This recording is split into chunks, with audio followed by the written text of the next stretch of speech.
Hannah ప్రార్థించగా గర్భము తెరచితివి, దానియేలు ప్రార్థించగా సింహపు నోలను మోసితివి, దానియేలు ప్రార్థించగా సింహపు నోలను మోసితివి. ప్రార్థన ఆలకించువాడా, మా ప్రార్థన ఆలకించుమా, నీ సన్నిధిలో ప్రార్థింతుము, మా ప్రార్థన ఆలకించుమా, మా ప్రార్థన ఆలకించుమా, మా ప్రార్థన ఆలకించుమా. ఆమేన్. పరిశుద్ధాత్మక నామములో ప్రభువా, మరి సాతాను ఎన్ని పన్నాగాలు పడిన ఇదే కంపెనీలో ప్రార్థన జరిపించినందుకు వందనాలు.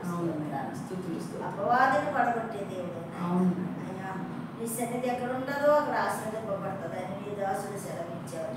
ఎక్కడ దీన మనసు కలిగి దాన్ని తగ్గించుకుంటారో వాళ్ళు ఇచ్చిస్తారని వాగ్దానం చేసిన దేవా, ఎల్లప్పుడూ మేము తగ్గించుకొని నీ నామము హెచ్చించేవారుగా మమ్మల్ని వాడుకోండి ప్రభు. అనేక మంది ప్రాజెక్టులు కస్టమర్లు వచ్చి నాయన ఈ కంపెనీ అభివృద్ధి పరచబోతున్నాం వందనాలు ఇస్తున్నాం నాయన. కాకుండా ఇతరులకు కూడా సహాయం చేయాలన్న ఉద్దేశంతో ఉన్నారు.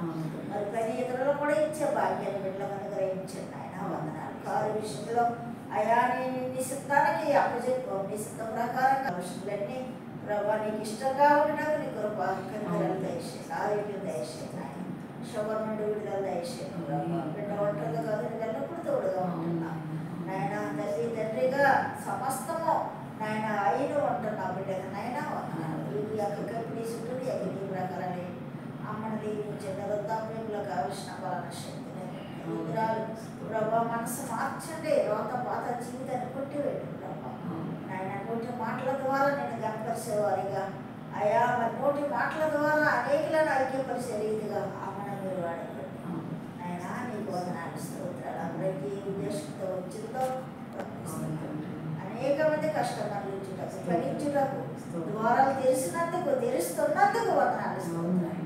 మరి యోగు పోగొట్టుకున్నామని రెండు విధాలుగా అభివృద్ధి పొందాడు, దీవించాడు.